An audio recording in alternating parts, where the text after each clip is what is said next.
उनका इल्जाम ये है कि राजकुमार भाटी जी ने उनका नाम नहीं लिया स्टेज पर थे। जी। अब अध्यक्ष जी ने क्या किया, अखिलेश जी ने, वो भी तो नाम नहीं ले पाए। तो चूंकि बतौर किसी चीज का आप मुझसे विश्लेषण करवा रहे हैं तो कहीं एक हाथ से ताली नहीं बजती। अब ये बात समर्थकों को कौन समझाए कि अगर राजकुमार भाटी पे आप नाराज हैं कि उन्होंने चौधरी साहब का नाम नहीं लिया मन से, तो कम से कम चौधरी साहब के आप पोस्टर देख लीजिए, उसमें कि राजकुमार भाटी का फोटो तक नहीं था। एक आदमी प्रोग्राम का संयोजक है। धर्मवीर खटाना उभर नहीं है, बल्कि वो एक तरीके से समाजवादी पार्टी में आज की तारीख में स्थापित हो चुके हैं। जय हिंद साथियों, मैं आपके साथ मुस्तफ़ा चौधरी। कल 29 मार्च को दादरी में एक बड़ी रैली का आयोजन किया गया, जिसके आयोजक राजकुमार भाटी थे। सपा के वरिष्ठ नेता हैं, राष्ट्रीय प्रवक्ता हैं।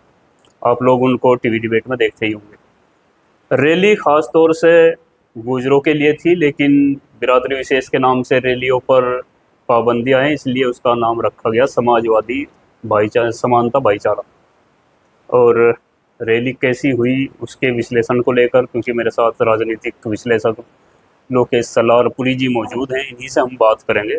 लोकेश जी, पहले तो आपका बहुत बहुत शुक्रिया, आपने समय दिया। बहुत बहुत धन्यवाद मुस्तफा भाई, आपका भी। और चूंकि आपने रैली बहुत नज़दीक से, और मैं कहूँ कि रैली में जा कर के देखा, गुजरों की रैली थी और आप गए भी, काफिले के साथ गए।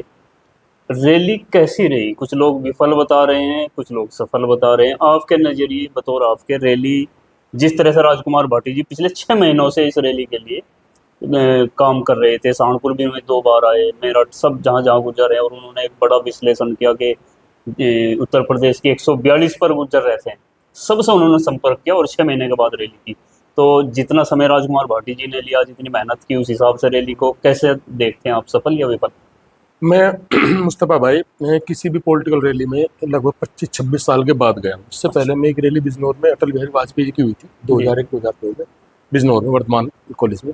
तो मैं उस रैली में गया था। उसके बाद मैं इस रैली में गया हूँ। कल मैं विशेष तौर पर यह देखने गया था कि जो ये एक इल्ज़ाम लगाया जाता है कि समाजवादी पार्टी में केवल मुस्लिम गुज्जर ही उनका समर्थक है, मुस्लिम जाते हैं, हिंदू नहीं जाते हैं, आमतौर पर ये इल्ज़ाम था। तो मैं ये देखने गया था कि क्या ऐसा सच में है इस बार भी। लेकिन वहाँ जाके मेरा दिल खुश हुआ 2 वजह से। एक, वहाँ सबसे ज्यादा संख्या हिंदुओं की थी, मुस्लिम नाम मात्र का था। दूसरे, मुझे मुस्लिम की समझदारी पर आश्चर्य हुआ कि किस कदर उन्होंने समाजवादी जो विचारधारा के मुस्लिम गुजर थे, उन्होंने किस कदर संयम दिखाया। वो रैली में कम गए, क्योंकि गुजरों की रैली थी, इसलिए मुस्लिम गुज्जर तो गए, कुछ मुस्लिम गुज्जर गए कम, वो भी कम गए कि हम तो हैं ही साथ में। जब चूंकि हिंदू गुजरों को लेकर के ज्यादा कि भाजपा में सम्मान नहीं मिलता, उनके दिमाग में स्पष्ट था, मुस्लिम गुजरों के भी, कि इल्जाम ही है कि हिंदू गुजरों को भाजपा में कहीं सम्मान नहीं मिल पा रहा। तो ये गुजरों के उस आक्रोश की रैली है एक तरीके से। हालांकि नाम गुजरों के नाम पर नहीं था, आपने वजह बताई थी, तो वो भी उन्होंने संयम रखा। ये एक मार के बल बात है इस पूरी रैली की। और जहां तक आपने कहा कि रैली कितनी सफल थी, कितनी सफल थी, तो सच बात यह है कि जो राजकुमार भाटी जी पिछले 6 महीने से मेहनत कर रहे थे इतनी सारी विधानसभाओं में, उस मेहनत का नतीजा वहां इतना साफ तौर पे दिखाई दिया है कि कल पूरी दादरी, जो मैंने देखा, पूरी दादरी जाम थी। पूरी दादरी, आपका जो कॉलेज था मीर बोस कॉलेज, उसमें कहीं पैर रखने की जगह नहीं थी। और जितने आदमी अंदर थे उससे शायद 1.5-2 गुना आदमी बाहर थे, जो अंदर पहुंच भी नहीं पाए। जाम की स्थिति थी, जाम की स्थिति थी। एक तरीके से पूरी रैली अव्यवस्थित हो चुकी थी, व्यवस्था के नाम पर सब कुछ धराशायी हो गया था, चूंकि भीड़ इतनी ज्यादा थी। शायद इतनी भीड़ की उम्मीद तो राजकुमार भाटी को भी नहीं थी जितनी भीड़ हुई है। राजकुमार भाटी जी चूंकि काफ़ी विश्लेषण करके और आंकड़े जुटा करके इस काम पर लगे थे, और वो अपनी इस उपलब्धि पर गर्व महसूस करते हैं कि मैं पूरे उत्तर प्रदेश में ये देख पाया कि कहाँ कितने गुर्जर रहते हैं, और वो एक गुजरों के लिए एक आइडियल उभर करके सामने आए। तो आपको लगता है, गुजर सपा की मैं बात नहीं करता, क्या राजकुमार भाटी में भविष्य देख रहे हैं गुजरों का? देखो, समाजवादी पार्टी में गुजरों का सबसे बड़ा चेहरा हमारे जिले सहारनपुर के थे स्वर्गीय श्री रामचरण दास जी। वो एक बहुत बड़ा चेहरा थे, फाउंडर मेंबर भी थे समाजवादी पार्टी के। उसके बाद एक शून्य बना, गुजर लीडरशिप समाजवादी पार्टी बहुत मजबूत स्थिति में नहीं थी, खासतौर पर हिंदू गुजरों की तरफ से बिल्कुल भी नहीं थी। लेकिन अब कल की रैली देखने के बाद एक बात स्पष्ट हुई कि राजकुमार भाटी उस शून्य को बहुत तेजी से भरने की तरफ पूरी तरह बढ़ चुके हैं। और एक एक्स्ट्रा चीज भी है, रामचरण दास जी भीड़ की राजनीति नहीं कर पाते थे, राजकुमार भाटी जी वहां भी पूरी तरह सफल है। कल प्रूव हुआ है कि वो भीड़ की राजनीति भी कर सकते हैं, भीड़ को भी जुटा सकते हैं। ये भीड़ उन्होंने जुटाई, और ये रैली इस वजह से भी पूरी तरह कामयाब रही कि राजकुमार भाटी इस चीज में सक्षम हो चुके हैं कि भीड़ को कैसे बुलाया जाता है। यानी कि एक गुजरों की भी उनके प्रति एक आस्था दिखी। गुजरों में आक्रोश भी है, इस आक्रोश को कोई जवाब आवाज देने वाला नहीं मिल पा रहा था। गुजरों में आक्रोश था। राजकुमार भाटी आवाज मिहिर भोज प्रकरण के बाद हम्म, गुजरों में एक आक्रोश तो था, पर ये बात बार बार हम जैसे लोग भी कह रहे थे कि वर्तमान सत्ता में गुजरों का सम्मान नहीं है। ये आक्रोश गुजरों में था, नहीं बोल पाते। मान लिया किसी खास आदमी समर्थक है, उनकी बात छूट दीजिए, आप आम गुजरों में कहीं ना कहीं इस बात का था, दिल में दर्द था, घाव था कि हाँ यार कुछ है, तो है, गड़बड़ तो है कुछ। वो जो आक्रोश था वो कोलहा रैली में झलक रहा था। लेकिन राजकुमार आवाज बनेंगे, राजकुमार में लोगों की आस्था जुट रही है। और सहारनपुर की मैं अगर बात करूं, समाजवादी के भी और बिरादरी के भी बड़ी लीडरशिप नाराज होती उनकी तो बात, लेकिन उनके समर्थक ऐसा बोल रहे हैं कि हमारे लीडर का अपमान किया गया है। देखो, आमतौर पुराने पर लीडर हैं, बड़े लीडर हैं, सफाई है। समर्थकों को इस बात का ध्यान रखना चाहिए कि वो कम से कम अपने लीडर से पहले पूछ लें कि हमें इस तरह की टिप्पणी करनी चाहिए, नहीं करनी चाहिए। इस तरह की टिप्पणी गैर जरूरी थी, इनकी कोई जरूरत नहीं थी। वहां उनका इल्जाम ये है कि राजकुमार भाटी जी ने उनका नाम नहीं लिया स्टेज पर थे। जी। ठीक है, हालांकि ये ऐसा हुआ और ये ठीक नहीं हुआ। कुछ भी हो, बहरहाल समाजवादी पार्टी के पुराने हस्ताक्षर है, पुराने लीडर हैं, तो उनका नाम वहां लिया जाना चाहिए था। लेकिन चलो ये गलती हुई। और हाँ, राजकुमार भाटी ने फेसबुक पोस्ट डाल के उसकी माफी भी मांगी है।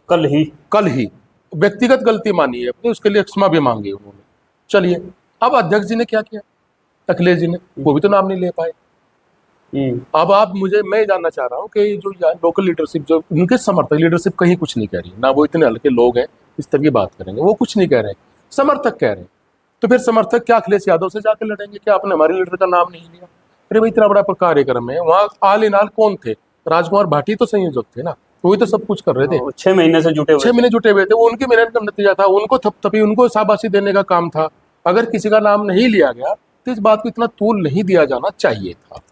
लेकिन दूसरी तरफ के लोग ये भी कह रहे हैं कि क्योंकि आयोजक राजकुमार भाटी जी थे और पिछले 6 महीनों से इस काम में जुटे हुए थे, लेकिन जो कंप्लेंट थे उन पर राजकुमार भाटी का भी इधर से कोई फोटो वगैरह नहीं लगाया गया। अब देखो, चूंकि बतौर किसी चीज का आप मुझसे विश्लेषण करवा रहे हैं, तो कहीं एक हाथ से ताली नहीं बजती। अब ये बात समर्थकों को कौन समझाए कि अगर राजकुमार भाटी पे आप नाराज हैं कि उन्होंने चौधरी साहब का नाम नहीं लिया मन से, तो कम से कम चौधरी साहब के आप पोस्टर देख लीजिए, उसमें कि राजकुमार भाटी का फोटो तक नहीं था। एक आदमी प्रोग्राम का संयोजक है, इसका 6 महीने से 6 महीने जुटा हुआ है। आपके यहाँ भी आए थे, वो आपके यहाँ खाना भी खाया, आपके यहाँ लंच भी खाया, सब चीज की पूरी पार्टी की जुटे काम कर रही थी, लेकिन आपने उनका नाम पोस्टर में, फोटो तक कुछ भी नहीं दिया। तो आपने केवल अखिलेश यादव जी को रखा।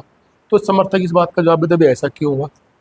अगर जो आयोजक थे, अगर वो लोग इस सवाल को पूछ रहे तो फिर क्या जवाब है? तो ये मैं मानता हूँ दुर्भाग्यपूर्ण है, बिरादरी के लिए दुर्भाग्यपूर्ण है। इस तरह की छोटी छोटी बात हुई, चलो बड़ी बात भी हो गया, गलती हो गई ना, माफी मांग ली, इसको तूल नहीं दिया जाना चाहिए।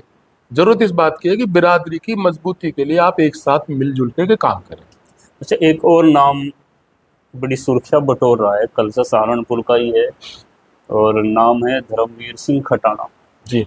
राजकुमार भाटी जी ने बहुत से लोगों के नाम दिए कि फला फला जगह से फला लोग इतना लेगा, लेकिन संख्या और उनकी गाड़ी बताना कि 300 गाड़ियों के साथ धर्मवीर खटाना सहारनपुर से पहुंचे हैं, यानी कि एक तरह से उनको हीरो बनाया गया इस सहारनपुर से ही। इसको कैसे देखते हैं? देखो, पहली बात तो ये कि उन्होंने कही 300 ज्यादा गाड़ियां थी, ये मंच पे मैंने भी सुना था और कहा था। एक्चुअल में गाड़ियां ज्यादा थी, 400 के करीब थी, 374 के करीब तो शायद हमने अपनी पोस्ट वाली गाड़ी चेक की थी, जो बताया गया जो पोस्टर लगे हुए थे। हाँ, तो गाड़ियां ज्यादा थी। और धर्मवीर खटाना आज की तारीख में राजकुमार भाटी जी के बेहद करीबी है। इतने करीबी है कि अगर राजकुमार भाटी आते हैं सहारनपुर में तो धर्मवीर खटाना ही उनके सारे इंतजाम करते हैं। ये इनके एक व्यक्तिगत संबंध है, ठीक है, पार्टी में दोनों में उनके ही ठहरते हैं। हाँ, उनके ठहरते हैं, व्यक्तिगत संबंध होते हैं लोगों, हर किसी के होते हैं। कभी रामचंद्र दास जी के भी थे, मुलायम सिंह यादव जी के भी थे, अखिलेश यादव के भी है। ये किसी भी, ये ऐसे है जैसे अगर पार्टी में ना होते तब भी इनके व्यक्तिगत संबंध होते, तो व्यक्तिगत संबंध इनके हैं। और धर्मवीर भाटी चूंकि सक्षम है, वो धर्मवीर खटाना वो आर्थिक तौर पर पूरी तरह सक्षम है, पैसे सक्षम है, एक अत्यंत भले, बहुत ही बिल्कुल लो प्रोफाइल लड़का वो है, मेहनती भी है, व्यवहारिक है बहुत ज्यादा। कभी अहंकार भरी बात उसके आसपास, अहंकार छू के भी नहीं गया उस लड़के को बिल्कुल जरा सा भी। तो अगर उन्होंने इतना बड़ा योगदान दिया और मन से उनका नाम लिया, तो इसका मतलब ये है कि धर्मवीर खटाना का आज की तारीख में समाजवादी पार्टी में भविष्य बहुत उज्जवल है। 300 गाड़ियों पर लोग ऐतराज जता रहे हैं कि आप मतलब ये कह रहे हैं कि ये तो सरासर झूठ, 300 गाड़ियां कौन लेकर जाएगा? सच बताऊं, सच बताऊं, जी मुझे भी यकीन नहीं था। जी। मुझे खुद यकीन नहीं था। मैं यार 300 गाड़ी वैसे आंकड़ा फेंक रहे हो, लेकिन कल जब देखी और गिनी, शायद हम तो 374 के करीब ही गिन पाए थे। हाँ, 300 प्लस तो गिनी थी। हाँ, तो शायद उससे और भी ज्यादा रही है, तो गाड़ियां तो ठीक है। जो सच है भाई, तो देखो वो तो कबूल करना पड़ेगा। और ये तो आप एनएचआई के आंकड़ों से पता कर सकते हैं कितनी गाड़ियां गुजरी। टोल। किसी को यकीन ना हो, टोल पे चले जाए, एनएचआई की साइट पे पता लग जाए कितनी गाड़ियां गुजरी, क्योंकि फ्री था टोल। हम्म। टोल फ्री था तो लेटर भी क्या, उनके रिकॉर्ड भी दर्ज हुए होंगे। क्योंकि आपने देखा जब टोल से गाड़ी जी निकल जी ली थी तो हर गाड़ी का नंबर नोट था, जी तो ये जी तो वो जी। बता देंगे।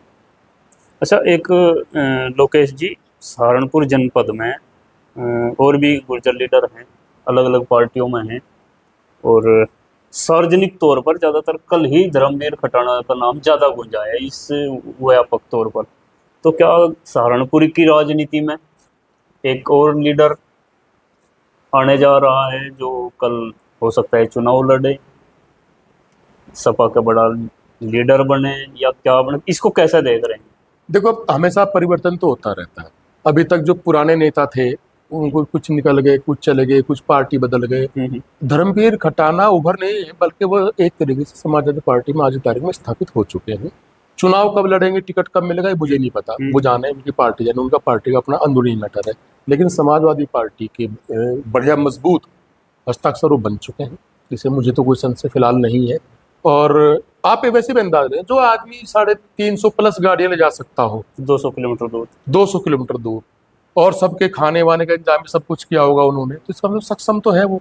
और अगर वो सक्षम है कहीं, तो फिर उसको उसका सम्मान तो अंत पंत मिलेगा, जब उसका लाभ भी मिलेगा, उसका अच्छा, चीज जैसे मिलेगी। आपने कहा कि कोई आता है कोई जाता है, तो निश्चित ही जब कोई आता है तो कोई दूसरे को जाना पड़ेगा उसकी जगह। तो धर्मवीर खटाना क्योंकि गुर्जर है, और गुर्जरों की मैं जहाँ तक बात करूँ, 2 विधायक बीजेपी से हैं, 2 को ही टिकट सपा भी देती है।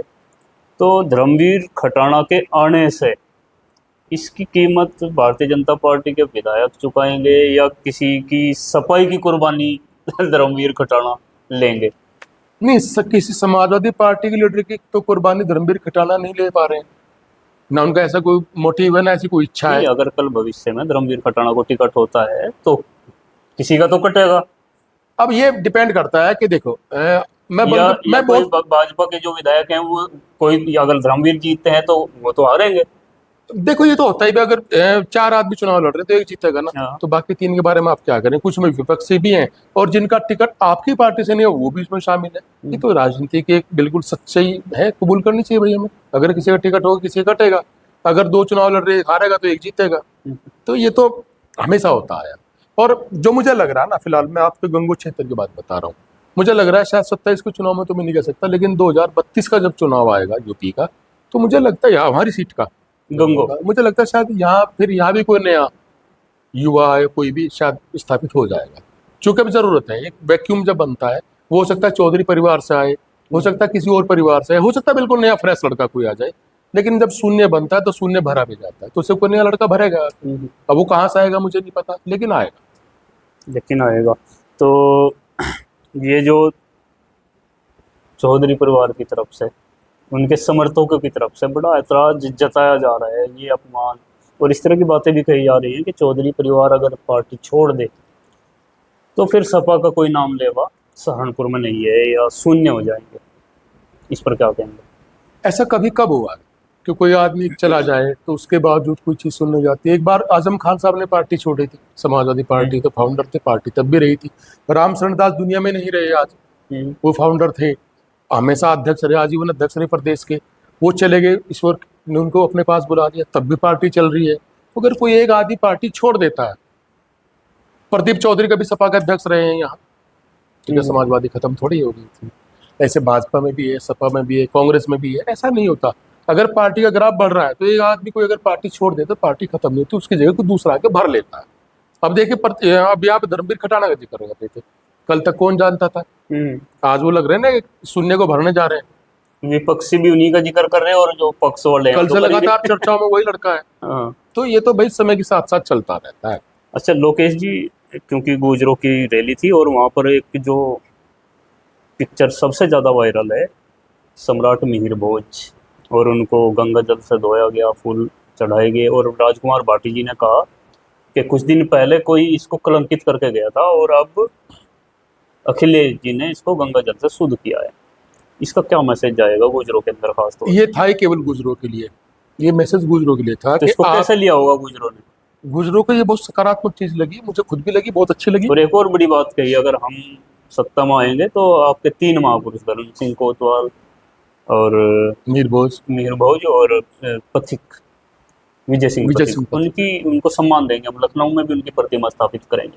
गुजरों के बाद निसंदेह बहुत अंदर तक अच्छी लगी होगी, और चूंकि अखिलेश जो वादा करते पूरा कर भी देते हैं, अगर वो सत्ता में आएंगे तो मुझे लगता है शायद ऐसा कर भी पाएंगे, कर देंगे, क्योंकि वो कर लेते हैं जो वादा पूरा करते हैं।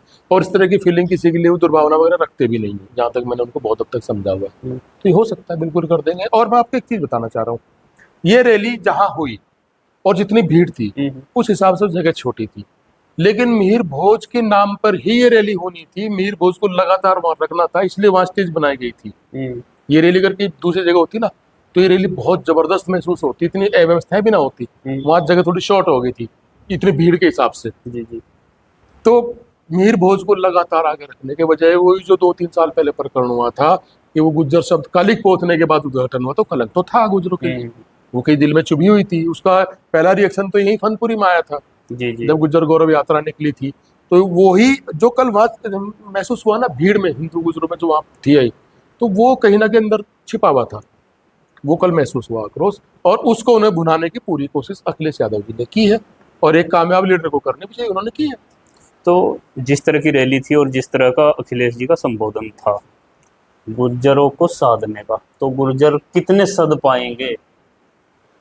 देखिए साहब, अभी तक जो क्योंकि अभी तक गुर्जरों के बारे में है कि वो ज्यादातर बीजेपी के साथ है या फिर अपने उम्मीदवार के साथ चला जाता है। नहीं, देखिए मैं अभी तक बीजेपी के साथ है, क्योंकि बीजेपी तो हर जगह परचम लहरा ही रही थी, तो आमतौर पर होता है। चुनाव तो लड़ ही रहे थे गुज्जर, सपा से भी लड़ ही रहे थे लगातार, वो नहीं जीत पा रहे थे।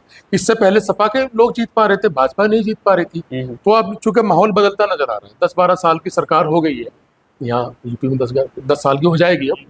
10 की हो जाए। हाँ, 10 की हो जाएगी अब। तो 2 टर्म हो गए लगातार, जनता के अंदर परिवर्तन की भावना भी आती है। और जो एक लग रहा था कि गुज्जर लगातार केवल बीजेपी के साथ ही है, तो वो मुझे तो और साफ बदले साफ में कुछ ना मिलना, ना जैसे कि मिलना भाटी जी कहते हैं कि ये पहली सरकार है जिसमें कोई गुर्जर कैबिनेट नहीं है, बिल्कुल पहली सरकार है। तो इसका रिजल्ट तो दिख रहा है कि हाँ की गुजरों में खूंखार है, अंदर खाने की आक्रोश है। और इस बार मेरा पर्सनली मानना है, मेरा जो कैलकुलेशन बोलता है कि इस बार हिंदू गुज्जर सपा के साथ बहुत अच्छी कंडीशन में जाए। बस ये है कि आप कैंडिडेट किसे बनाते हैं, आपके जो चुनावी प्रत्याशी होंगे, जो चुनाव लड़ेंगे, सोशल इंजीनियरिंग कैसे वो अगर आपने सही सी लोग चुने, मेहनती, कर्मठ, जनता बीच में रहने वाले, अहंकार रहित लोग अगर आपने चुने, तो निश्चित तौर पे आपको इस बार सफलता बेहतर मिलेगी पहले 2 चुनाव के मुकाबले। बहुत बहुत शुक्रिया। ये थे लोकेश सलारपुरी जी, जिनको आपने सुना। इन्होंने कल हुई दादरी में एक रैली का विश्लेषण किया। आप इनकी बातों से कितना एग्री करते हैं, या रैली के बारे में जो भी आपका कमेंट हो वो आप जरूर करिएगा। धन्यवाद।